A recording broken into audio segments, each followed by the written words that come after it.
Hello friends, welcome to my channel. My name is Rahul. आज हम बात करेंगे विटामिन B12 की डेफिशिएंसी के बारे में कि विटामिन B12 की जब कमी होती है आपकी बॉडी में तो उसके क्या क्या लक्षण होते हैं। जैसे अगर विटामिन B12 जो होता है वो आपकी बॉडी के लिए ब्लड में इतना इम्पॉर्टेंट होता है कि जितना भी आपके बॉडी में रेड ब्लड सेल्स हैं, वाइट ब्लड सेल्स हैं, इसका बनाने में, इसकी मैन्युफैक्चरिंग में विटामिन B12 का बहुत इंपॉर्टेंस होती है। और इसके साथ साथ आपका नर्वस सिस्टम है, उसको विटामिन B12 बहुत चाहिए होता है। आपका नर्वस सिस्टम में सारे इलेक्ट्रिकल सिग्नल्स ट्रांसफ़र होते हैं।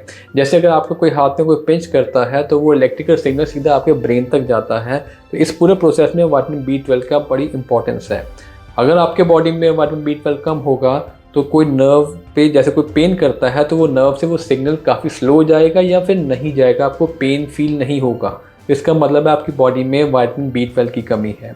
अगर आपकी बॉडी काफ़ी पेल रहती है, पीला स्किन रहती है, पीली स्किन है, तो वो भी एक सिम्टम है कि आपकी बॉडी में विटामिन B12 की कमी है।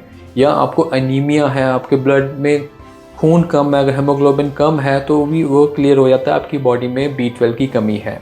अगर आप बहुत थके रहते हैं, आपकी एनर्जी कम है, कुछ भी करने के बाद आप एकदम से लूज़ हो गए आपकी एनर्जी, तो इसका मतलब है आपकी बॉडी में B12 की कमी है। अगर आपको डिप्रेशन रहता है, ये भी एक बहुत बड़ा सिम्टम है कि आपकी बॉडी में B12 की कमी है। अगर आप ऐसे देखते हैं कि आपका सोचने का तरीका बदल गया है, आप उस तरीके से एक्टिवली नहीं सोच पा रहे, तो इसका मतलब है आपकी बॉडी में B12 की कमी है। अगर आपके वॉकिंग स्टाइल में भी चेंज आ गया है कि आप पहले बड़ा स्ट्रांगली वॉक करते थे, अब आपकी एनर्जी डाउन है, इसका मतलब भी ये है कि आपकी बॉडी में B12 की कमी है। इवन जो अल्जाइमर होता है उसमें भी विटामिन B12 की बहुत इंपॉर्टेंस होती है। और डिमेंशिया जो होता है उसमें विटामिन B12 का बड़ी इंपॉर्टेंस होती है। अगर आपके मुंह में अल्सर होते हैं, छाले होते हैं, तो इसका मतलब है विटामिन B12 की कमी है। अगर आपकी जीभ जो टंग है वो काफ़ी रेड सी दिख रही है, नॉर्मली जो कलर होता है उससे ज़्यादा रेड दिख रही है, तो इसका मतलब है विटामिन B12 की कमी है। तो नॉर्मली लोग कहते हैं कि जो विटामिन B12 जो होता है वो आपको नॉन वेज फूड में ज़्यादा मिलता है कंपैरेटिवली वेज फूड में।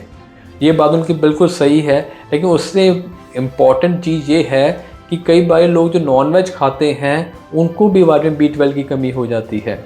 तो रीज़न क्या है? मेन रीज़न ये होता है जब आपकी बॉडी में जो स्टमक है उसमें जो एसिड कम हो जाए, वो उसका जो pH लेवल है, जो उसका तेज़ाब है, वो अगर कम हो जाए तो आपका खाना डाइजेस्ट नहीं होता। जब खाना प्रॉपर्ली डाइजेस्ट नहीं होता तो वो बॉडी एब्जॉर्ब नहीं कर पाती। जब वो एब्जॉर्ब नहीं खाती तो आप चाहे नॉन वेज खाना खाइए चाहे वेज खाना खाइए, तो बॉडी एब्जॉर्ब ही नहीं कर रही, तो आपकी बॉडी में B12 और बाकी सभी मिनरल्स की कमी होनी शुरू हो जाएगी। तो सबसे इम्पॉर्टेंट है आपको अपने स्टमक का एसिड बढ़ाना है। अगर आप एंटी एसिड खाते हैं तो उसको खाना बंद कर दीजिए, क्योंकि उससे स्टमक एसिड कम हो जाता है, उससे वो तेज़ाब जो है वो पानी बन जाता है, तो वो खाना डाइजेस्ट नहीं होता। तो अगर आपने स्टमक एसिड अपना बढ़ाना है, उसके लिए आप दो चीज़ें कर सकते हैं। पहला सप्लीमेंट आता है जिसका नाम है beaten HCl, beaten hydrochloric acid. ये एक सप्लीमेंट है जो आपको अमेज़ॉन में मिल जाएगा। ये आपका स्टमक एसिड को बढ़ाता है। तो आपने हर एक मील के साथ एक कैप्सूल बीटेन HCl का खाना है। जैसे ब्रेकफास्ट खाते हैं तो उसके साथ एक खा लीजिए, लंच के साथ, फिर डिनर के साथ। आप देखेंगे आपको ये 2-3-4 महीने नॉन स्टॉप खाना पड़ेगा।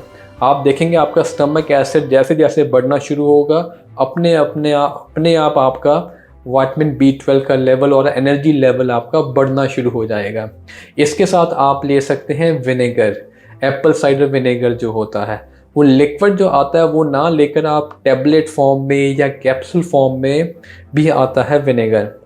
वो भी आप खाने के साथ खाइए, हर एक मील के साथ, ब्रेकफास्ट के साथ, लंच के साथ और डिनर के साथ। ये आप में टैबलेट और कैप्सूल इसलिए खाना है क्योंकि जो लिक्विड होता है वो आपको आपके दांतों को डिके करता है, ख़राब करता है, एप्पल साइडर विनेगर का जो लिक्विड होता है।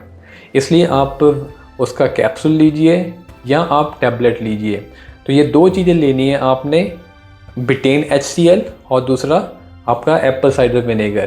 तो ये दोनों चीज़ें आप ऐड करेंगे तो आपका स्टमक एसिड जैसे जैसे बढ़ता जाएगा तो आप देखेंगे आपका और प्रॉब्लम भी ठीक हो जाएंगी। इवन आपका अगर पेट में स्टमक गर्ड की प्रॉब्लम है, मतलब पेट आपका ब्लॉटिंग की प्रॉब्लम, पेट फूला रहता है, डाइजेस्ट नहीं होता, वो भी ठीक होना शुरू हो जाएगा। गैस की प्रॉब्लम है, वो भी ठीक होनी शुरू हो जाएगी। तो ये स्टमक एसिड जैसे जैसे बढ़ता जाएगा, आपको सारी प्रॉब्लमें ठीक होनी शुरू हो जाएंगी और आपका नेचुरली विदाउट नॉन वेज खाना खाए भी आपका विटामिन B12 बढ़ना शुरू हो जाएगा। और इसके साथ अगर आप थोड़ा बहुत सी साल्ट लेते हैं, अगर आप वाइट साल्ट लेते हैं, टेबल साल्ट, उसको बंद करके आप हिमालयन पिंक साल्ट ऐड करते हैं, तो फिर और ज़्यादा आपका इजीली स्टमक एसिड बढ़ना शुरू हो जाएगा।